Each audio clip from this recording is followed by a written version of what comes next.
Okay, this is for Campbell. This is the obviously cam carrier top off an A20 DTH. I did this one about a month ago. Similar problems. It was running very lumpy at idle, a little bit woolly. This particular one wasn't that noisy, but the reasons why some of them are noisy and some of them are not, I'll show you why in a minute. But basically, they are the fragments of what was left of the bearing. And if we just turn it over,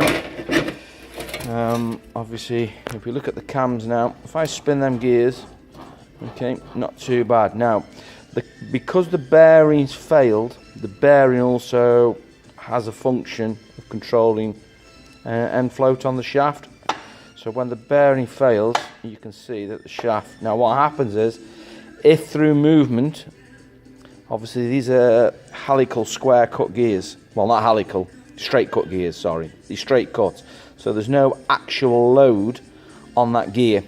But what can happen is the gear can float. Now if the gear floats over towards that way, now as we spin it, yeah, you can hear it, because it's literally, you've got a bad mesh, okay, and it's catching the housing, and that's when you get your horrible noise. This cam can float around also, which causes the cam lobes to go across the rockers, which can cause a rocker to jump off, which causes even more problems. But the problem that does happen is because the bearing has failed there, and as you can see, we've got a support here, support there, and support the cam. I can't do this and hold it, but if you hold that down, you can physically, the cam does move up and down. So when the cams come round to compress the springs, they're physically moving away from the rockers. So I think the problem with your Insignia, Campbell, will probably be this, assuming that you haven't got an injector fault or something like that. Okay.